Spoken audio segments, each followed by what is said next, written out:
Notre invité est un chef, un grand chef même, de la gastronomie française. Nous devrions tous l'appeler chef, à commencer par ses élèves en cuisine, mais lui s'y refuse. Il préfère un simple monsieur, comme s'il rejetait le système autoritaire, presque militaire, que son univers exige et instaure depuis des siècles.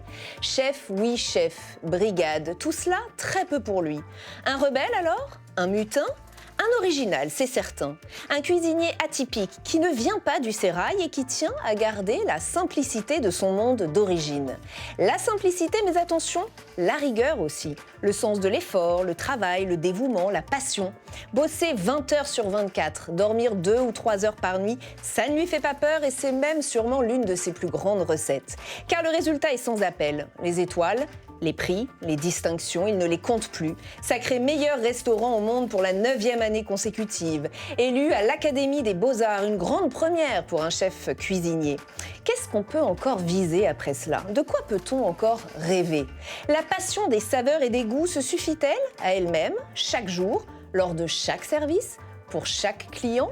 Posons-lui toutes ces questions. Bienvenue dans Un Monde à Regard. Bienvenue Guy Savoy. Merci d'avoir accepté notre invitation. Merci pour cet accueil chaleureux. Vous voyez, on est très chaleureux ici. Que de récompenses, que de distinctions, je le disais. Qu'est-ce que vous pouvez encore viser après tout cela ? Est-ce qu'il y a encore des objectifs ? Alors bon, ça c'est le regard extérieur. Bon. Moi, ce qui m'importe, et ce qui m'a toujours le plus importé, c'est le regard intérieur. C'est-à-dire, que pensent les convives qui sont là aujourd'hui au déjeuner, qui seront là ce soir au dîner. Et en fait, le vrai défi, il est là, quoi. Vous l'avez très bien rappelé, 2 fois par jour, à chaque table et pour chaque convive. Et on est dans un concret et une instantanéité absolue. On ne peut pas tricher. Ça veut dire que le défi est quotidien, voire permanent. Ça peut même être épuisant. Non, ça dépend tout. Si vous vivez ça comme un supplice, ou si vous le vivez comme moi, comme un immense plaisir, je développe. Le matin, les produits arrivent. Prise directe avec la terre et la mer. Ça me plaît de voir arriver une carotte, je l'imagine dans son champ, la veille, ou le homard qui se déplace au fond de l'eau, l'huître, voilà, tout ça, je l'imagine. Après, échange avec les équipes, c'est vrai que je préfère le mot équipe à la brigade. Ouais. Parce que j'ai appris ça au rugby, en fait. J'ai appris que, en équipe, on était plus fort. Et j'en profite pour faire une petite parenthèse, c'est qu'au rugby aussi, j'ai appris cette chose essentielle. C'est que c'est avec des gens très différents, tant physiquement qu'en matière de personnalité. Qu'on forme une belle équipe. Qu'on forme une équipe cohérente, ce qui paraît totalement paradoxal. Des gens très différents ayant fait une équipe homogène. Voilà. Et ça, je ne quitte jamais cette pratique, quoi. Je suis... Agréger les différences. Absolument. On sait que chaque personne a des aptitudes pour des postes bien précis. Il faut simplement aider cette personne à trouver le poste dans lequel elle va s'épanouir, en fonction, encore une fois, de ses capacités, de ses qualités et de son potentiel d'évolution. Je parlais de passion, et on la sent quand vous parlez, je parlais de rigueur, je parlais de travail. C'est tout cela aussi qui fait que vous avez toutes ces récompenses, et notamment ce restaurant à la Monnaie de Paris qui vient d'obtenir pour la 9e année consécutive le titre de meilleur restaurant du monde. C'est tout cela qu'il faut. Oui, c'est ça la bonne cela. recette. Bon, là, je crois que la recette, moi j'ai beaucoup, vous avez dit tout à l'heure, j'ai des problèmes avec le mot chef, c'est vrai, mais j'ai des problèmes aussi avec le mot meilleur. Meilleur, pour moi, ça ne veut rien dire. D'accord. Mon souhait, c'est d'être unique. C'est très prétentieux. C'est encore plus ambitieux. C'est encore plus ambitieux. Mais non, je pense que c'est plus facile d'être unique que meilleur. Mais peut-être qu'on peut être meilleur en étant unique, j'en sais. C'est sûr. Alors pourquoi je développe ? Parce que, il faut argumenter, je suis dans un lieu magique. À la Monnaie de Paris, ce bâtiment, 1775, par toutes les fenêtres, on voit la Seine, bien sûr, le Pont des Arts, le Louvre, le Pont Neuf, la Samaritaine, une aile de l'Institut. C'est magique. Imagine, d'ailleurs, j'allais dire les étrangers, mais même les Français qui arrivent là, on est dans le Paris qu'on aime, quoi. On a le Paris qu'on aime sous les yeux. Alors celui, il est unique. Pourquoi ? J'ai la chance d'avoir des œuvres prêtées par François Pinault. Chaque table est, j'allais dire habillée, mais je préfère dire habitée d'œuvres d'art. Voilà, c'est tout ça qui font que j'essaye de de revendiquer ce titre de singulier ou d'unique. Voilà. Lorsque vous avez été élu à l'Académie des Beaux-Arts, à la question « La cuisine est-elle un art ?», vous avez répondu ceci : « La cuisine est un artisanat d'art. Les artistes, en m'acceptant parmi eux, ont déclaré que c'était un art. C'est une avancée formidable pour la cuisine française et tous ceux qui y contribuent. » Vous vous sentez plus artisan qu'artiste ? Ou les deux aujourd'hui, grâce à ce titre ? Forcément les deux. Donc si les artistes m'acceptent parmi eux, bon ben maintenant je ne lutterai plus contre le mot artiste.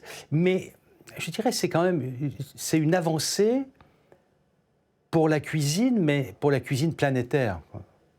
Parce qu'en matière de gastronomie, on a été les premiers à avoir notre repas gastronomique des Français il y a 15 ans à être inscrits au patrimoine immatériel. Après, il y a eu 50 inscriptions de différentes habitudes alimentaires sur toute la planète. Donc l'important, là, c'est à chaque fois d'être les premiers. Donc oui, c'est vrai. Moi, je suis d'être pionnier. Mais je suis ravi pour la... Bien sûr, ça donne une autre envergure, un autre regard. Et surtout, ça peut désinhiber des adolescents qui auront peut-être moins peur de dire qu'ils veulent être cuisiniers, et puis des parents qui auront peut-être moins honte, entre guillemets, en disant « mais la cuisine est représentée à l'Académie des Beaux-Arts, donc fait partie de l'Institut de France ». C'est quand même... C'est encore une fois une belle avancée pour la cuisine. Il vous a fallu du travail, beaucoup de travail pour en arriver là. Je parlais de vos périodes à 2 ou 3 heures de sommeil par nuit. Ça, c'était au début. Est-ce que la nouvelle génération de cuisiniers en est capable ? Est-ce que ce sens de l'effort et j'allais dire ce sens du sacrifice, ils l'ont encore ? Oui. Alors moi, ce que je remarque dans deux situations totalement différentes. Les jeunes qui sont chez moi, dans cette fameuse équipe que j'anime, que j'entraîne, voilà. Parce que mon rôle, je dis souvent, je suis capitaine, entraîneur, entraînant. Parce qu'entraîneur, ça ne suffit pas si vous n'êtes pas entraînant. Donc, voilà. Et j'ai un autre regard sur mes petits-enfants. J'ai 7 petits-enfants qui ont entre 17 et 25 ans. Et je m'aperçois qu'il y a toute une génération là, qui est formidable, qui est passionnée, qui ont vraiment envie de travailler et qui ont, je le sens moi, chez mes petits-enfants également, qui ont une volonté de chercher la case où ils vont être bien. Moi, à l'école... La bonne place. Moi, au lycée de Bourgoin, je veux dire, si vous ne faisiez pas bac et après fac, tout ce que vous pouviez raconter à côté, vous étiez forcément pris pour un abruti. La cuisine, c'était honteux. Ah non, mais on vous prenait surtout pour un abruti. Quelle idée, mais quelle idée d'avoir l'idée de faire de la cuisine. Enfin, bon. Salutations à tous mes anciens profs. Sur ces jeunes, vous avez dit, quand je les regarde, je les trouve beaucoup plus brillants que je ne l'étais. Oui. Je trouve aussi qu'ils n'ont aucune raison d'être fatigués. On travaille beaucoup moins qu'à mon époque. Qu'est-ce que vous vouliez dire ? Est-ce que vous diriez quand même qu'on a une génération qui a envie d'un équilibre vie professionnelle et vie privée plus important ? Oui. Moi, lorsque j'ai démarré ce métier, c'est vrai qu'on avait pris quand même pas mal de retard dans les métiers de la restauration. C'est pour ça que circulent autant de clichés. On travaille beaucoup, lorsque les gens s'amusent, enfin, on peut dire tous les métiers ou ceux qui ont embrassé ces différents métiers, je pense à la médecine, je pense à plein de choses. D'ailleurs, tous les métiers qui sont faits avec passion sont chronophages. Donc, il n'y a pas de problème. Mais c'est vrai que moi, j'ai connu, lorsque j'ai démarré, on avait un seul jour de congé par semaine, ce qui était en décalage avec le reste de la société. Alors, ce retard, mais aujourd'hui, depuis 2 ans, moi, je suis fermé 3 jours par semaine. Donc, voilà, ils ont donc la capacité on a la capacité aujourd'hui de s'intéresser à plein de choses. Mais vous le faites aussi pour répondre à leurs attentes d'une vie privée, vie personnelle plus riche, d'être moins concentré sur le travail ? Absolument. Vous le faites pour eux aussi, oui. Bon, si on peut parler d'épanouissement au travail, un épanouissement hors du travail existe aussi, mais il faut le donner la possibilité d'avoir. Parce que lorsque vous avez, ce qui était mon cas, je ne vais pas jouer les vieux cons, mais mon cas, 1 jour de congé par semaine... Eh bien, je suis désolé, vous le passiez à dormir, quoi, parce qu'il fallait absolument vous reposer. Alors, bon, c'était il y a... Allez, 50, on ne va pas compter. C'était il y a plus de 50 ans, donc voilà. Heureusement que tout ça a évolué. Ouais. Et puis tous ces clichés sont en train quand même de disparaître. Si je lutte encore pour que les apprentis aient droit à l'appellation étudiant. Je ne vois pas pourquoi un apprenti cuisinier, on ne pourrait pas l'appeler étudiant parce qu'il étudie. Il étudie quelque chose qui est fort, c'est la cuisine. Voilà. Et on vous refuse cette c'est pas encore, visiblement, un étudiant, c'est toujours un étudiant et un apprenti reste un apprenti. Ouais. Aujourd'hui, vous publiez un très beau livre aux éditions Hergé, le 4e volume d'une collection qui mêle gastronomie, histoire et littérature. Guy Savoy cuisine les écrivains du 19e siècle. C'est passionnant, c'est écrit avec Anne Martinetti et Gilles Chénaud. Et alors, pourquoi le 19e siècle est particulièrement intéressant? Parce que la gastronomie a, à ce moment de l'histoire, eu pignon sur rue. Il est écrit ceci: la Révolution a mis à la rue les cuisiniers des maisons aristocratiques. Qu'à cela ne tienne, ils ont ouvert leurs propres établissements et deviennent des stars. Merci la Révolution française. Je sais pas. Bon, mais c'est vrai que ce 19e ressemble, bien sûr, au nôtre, quoi, où on se rendait compte qu'il y avait déjà des tables prisées, aussi bien des restaurants que des tables privées.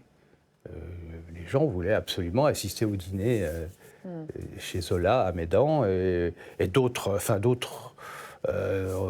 Balzac avait une réputation de goinfre. Et les chefs étaient des stars. C'est à ce moment-là que les chefs commencent à devenir des stars. Et ça aussi, c'est resté. Star en France, mais dans les différentes cours européennes, il était de bon ton d'avoir un chef français. Mais d'ailleurs, pour une raison très simple, c'est qu'on est le pays de la gastronomie. Pourquoi de la gastronomie? Parce qu'on a une telle diversité de produits, à chaque fois dans la qualité, et ça depuis des siècles.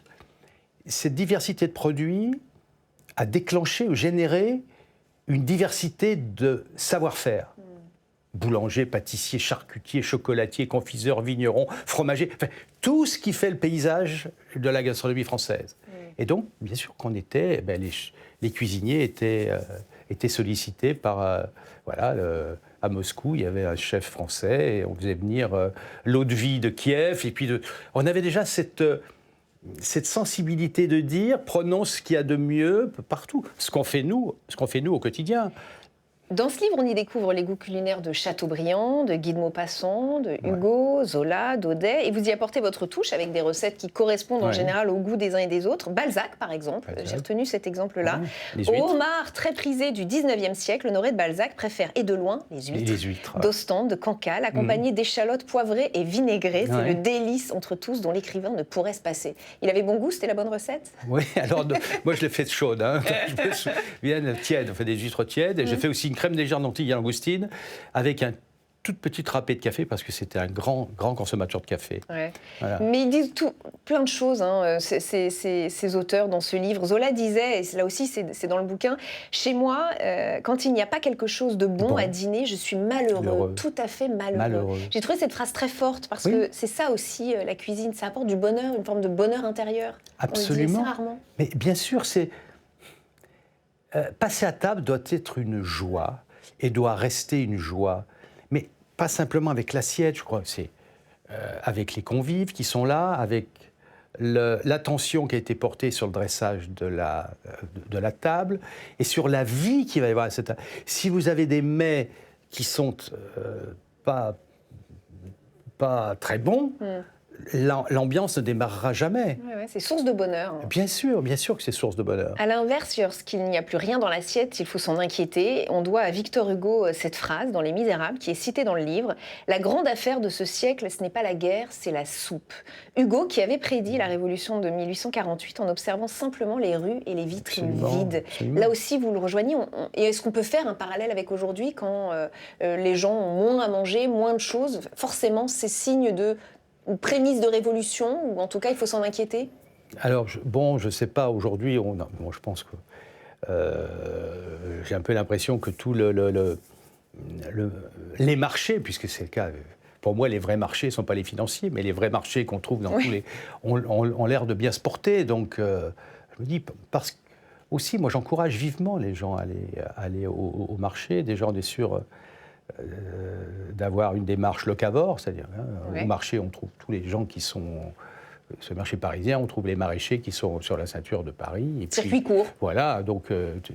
Et puis, j'ai pas la... Enfin, alors je vais peut-être faire bondir le téléspectateur, mais justement, sur les marchés, j'ai un peu l'impression que les prix sont encore normaux. J'ai pas de... Moi, c'est mon plaisir le dimanche, lorsque je suis à Paris, c'est de choisir au hasard un marché et d'y aller. Alors j'ai une préférence pour le marché Poncelet, parce que j'ai habité 25 ans à côté, mais aussi j'aime aller découvrir d'autres marchés.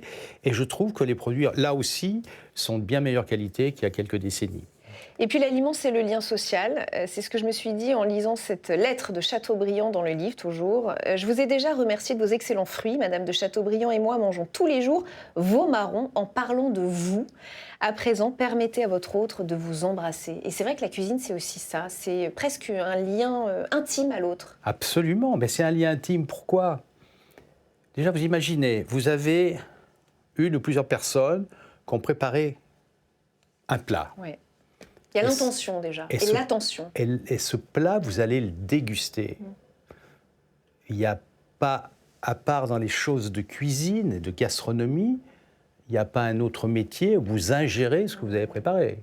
Donc c'est quelque chose de très fort. Et j'allais dire tout à l'heure, quand je m'étais arrêté au produit, qui arrive le matin, échange avec les équipes, et de la transformation, que je considère magique, nous on donne une deuxième vie à chaque produit.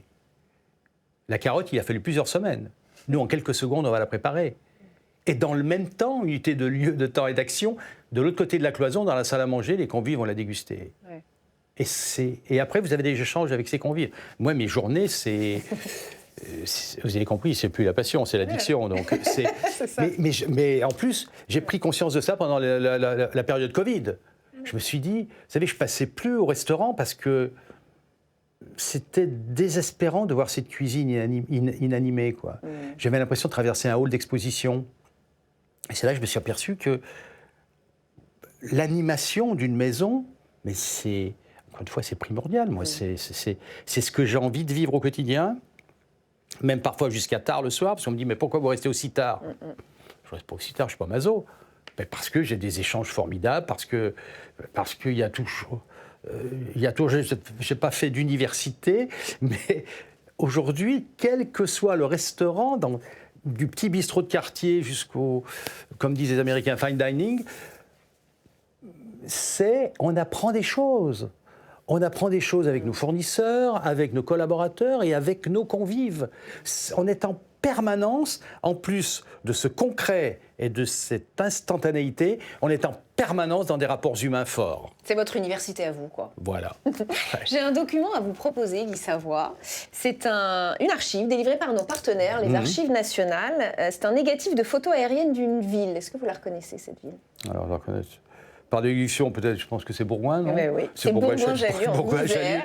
Ce qui me fait penser à ça, c'est pas tellement la ville, parce que là, bon, mais les collines autour, parce que la magie des environs de Bourgoin-Jallieu, c'est qu'on passe toujours de 250 mètres à 500 mètres d'altitude. Oui, puis ça date un peu, hein, c'est un cliché qui date. Oui. C'est un cliché qui date du 21 juillet 1958, 3 jours avant votre 5e anniversaire, je crois. Vous y étiez probablement ce jour-là, le jour où la photo a été prise. Votre père était probablement en train d'entretenir les espaces verts que l'on aperçoit sur le cliché. Absolument. Votre père qui était jardinier municipal et votre mère qui tenait dans le centre-ville de Bourgoin-Jallieu une petite buvette devenue progressivement... Buvette au-dessus de la ville, en fait. Ouais, dans le jardin de ville, ça avait une petite buvette, c'était... Voilà, et qui est devenu le resto incontournable. Voilà, qui est devenu... C'est des beaux souvenirs pour vous ? Ah, bien sûr que c'est des bons souvenirs. Ouais. Ben, j'étais hier chez mon frère qui habite toujours là-bas. Voilà. Et vous disiez, à propos de cette enfance, qu'il y avait une atmosphère de gourmandise. Ah ben de gourmandise, c'est sûr. J'ai la chance d'avoir une mère qui cuisine parfaitement bien. Et j'ai d'abord été un gourmand inconscient. C'est que lorsque j'ai commencé à aller prendre des repas chez les petits copains, à l'époque, on n'avait pas de fast-food où on pouvait se retrouver, donc on n'allait pas à l'école le jeudi. Donc le jeudi, c'était chez un d'entre nous, après chez l'autre. Et au bout de 4-5 déjeuners à l'extérieur de la maison, je me suis dit, mais attends, c'est tellement mieux chez nous. Parce que les autres cuisinaient mal ? Ben, oui, il ne se passait pas la même chose qu'à la maison. Moi, donc c'est devenu obsessionnel. C'est-à-dire que le matin, je pensais à la pomme que j'allais manger à la création, pomme qu'avait mis mon père dans notre cartable. Après, dans la deuxième partie de la matinée... Elle vous faisait saliver cette pomme, toute la matinée, je crois. Vous dites qu'elle vous marquait. Voilà, c'était le premier, sans jeu de mots, menu plaisir de la journée, quoi. Cette pomme me réconfortait. Et après, dans la deuxième partie de la matinée, je pensais qu'est-ce qu'il va y avoir de bon à midi? Vous savez qu'aujourd'hui, la plupart du temps, on ne peut plus rien mettre dans le cartable des enfants. On ne peut plus leur mettre d'encas, ou éventuellement une pomme pote. C'est moins poétique, non? Oui, ben je ne sais pas. Après, bon, ben allez, revenons vite à l'époque. Surtout qu'actuellement, dans les années 60, vous n'avez pas pu vivre ça, mais il y avait tout un tas de choses qui se passaient et qui n'étaient pas bien, en particulier les pommes. Bon, on est quand même un pays où tout pousse. Et il y avait une golden, qui normalement elle est bonne, mais en surproduction, elle n'est pas très bonne. Et on trouvait, c'était la seule variété de pommes qu'on trouvait sur les marchés. Aujourd'hui, il suffit de se balader sur le marché, vous avez au moins une douzaine de variétés de pommes, et vous vous apercevez qu'avec une appellation aussi simple que la pomme, vous pouvez avoir des sensations. Après, moi je le dis toujours aux plus jeunes, aux enfants surtout, essayez de repérer la pomme qui vous procure du plaisir. Parce que vous avez on dit que les enfants aiment le sucré. Moi, j'ai fait quelques expériences. Dans une classe, il peut y avoir 5 ou 6 élèves qui préfèrent une Granny Smith, avec son côté très, très piquant même, hein, qui titille vraiment les papilles, et que c'est pas forcément la reine des rainettes. Ou alors, après, ceux qui aiment l'équilibre, s'ils vont prendre une tentation, qui a un beau mélange entre la douceur et l'acidité. Voilà, mais c'est ça. Moi, ce que je veux, c'est entraîner les enfants, en fait, surtout, à la curiosité. Il faut le faire dès le plus jeune âge, ça, hein? Oui, ben oui, parce que dès le plus jeune âge, ils se rendent... leur papillothèque est vierge. Il faut garnir cette papillothèque. S'ils n'ont jamais mangé une banane, ils ne reconnaîtront jamais le goût de la banane. Ça vous inquiète quand même, le sujet de la malbouffe dont on parle pour une certaine jeunesse? Ça m'inquiète. Bien sûr que c'est inquiétant, mais moi j'ai connu pire encore. Je vais revenir dans ces fameuses années 60. Qu'est-ce que vous avez connu? La nourriture, les produits, on a essayé d'industrialiser les produits et on ne trouvait plus tout à fait... on ne trouvait pas des choses qui étaient de bonne qualité. Et en plus, compte tenu de la qualité un peu médiocre, qui était souvent liée à la surproduction, on nous annonçait qu'en l'an 2000, on ne mangerait que des pilules. On s'est aperçu qu'on s'est bien planté, parce qu'en l'an 2000, on mangeait mieux que dans les années 60, et en 2025, je vous garantis qu'on mange encore mieux. Jean-Pierre Coff, aujourd'hui, son fonds de commerce... C'est intéressant, c'est rare d'entendre ce discours optimiste. Vous diriez que finalement, ça va mieux aujourd'hui, en termes d'alimentation? Moi, je veux dire que ça va mieux aujourd'hui. Ça va mieux aujourd'hui. Ça va encore mieux chez nous, bien que ce soit... Bon. Mais ça va surtout mieux tout autour de la planète. Moi, je dis que les cuisines, je dis bien les cuisines, la gastronomie... On se réserve l'appellation pour nous, Français. Mais les cuisines autour du monde ont plus évolué ces 30 dernières années que les 2000 ans qui ont précédé. À l'allure de celui que vous êtes aujourd'hui, quel conseil donneriez-vous au petit garçon que vous étiez? Qu'est-ce que vous lui diriez avant qu'il ne se lance dans la vie? Essaye de faire la même chose, mais brûle un peu moins d'énergie. Ah ouais? Vous avez des regrets? Non, mais je me dis que j'aurais cette volonté de toujours combattre. Être unique? Ça, j'ai pris conscience de ça il n'y a pas longtemps. Non, de combattre, oui, peut-être que j'aurais pu le faire en me ménageant un peu plus. Mais bon, au bout de 56 ans de cuisine, à 2 journées en une, ça fait 112 ans que je travaille. Je trouve que ça ne m'a pas trop détruit, quoi, voilà. Ouais, il faut le sens du sacrifice aussi quand même, hein, pour... faire ce genre de métier.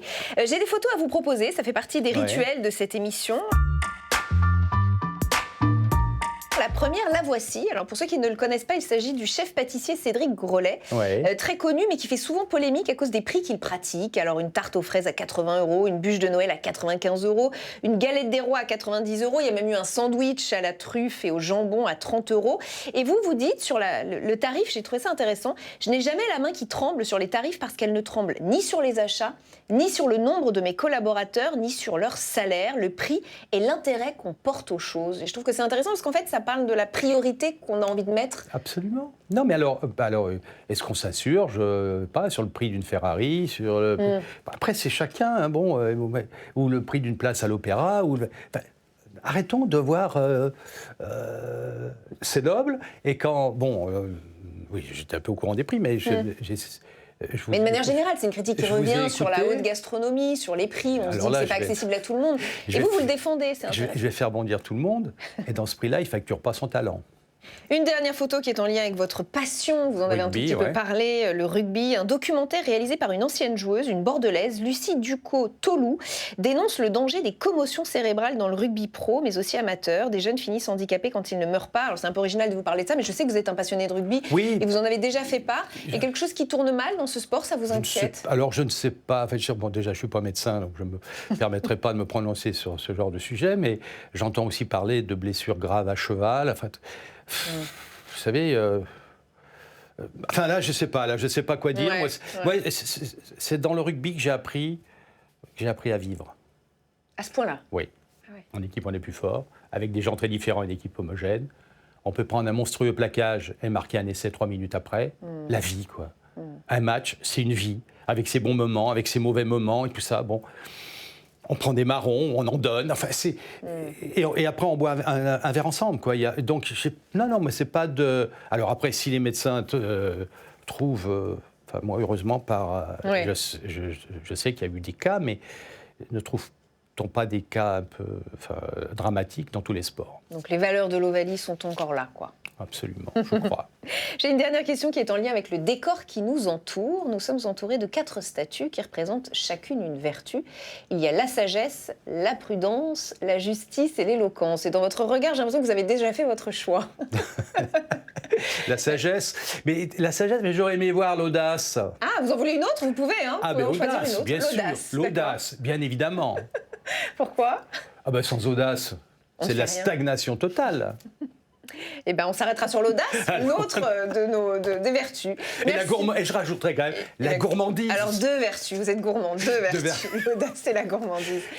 Merci beaucoup, Guy Savoie. Non, merci à vous. Merci d'avoir été avec nous pour cet entretien. Merci, Merci. de vous être prêté au jeu et merci à vous de nous avoir suivis. Comme chaque semaine, émission à retrouver en replay sur notre plateforme publicsena.fr, mais aussi en podcast, vous le savez maintenant. À très vite, merci beaucoup.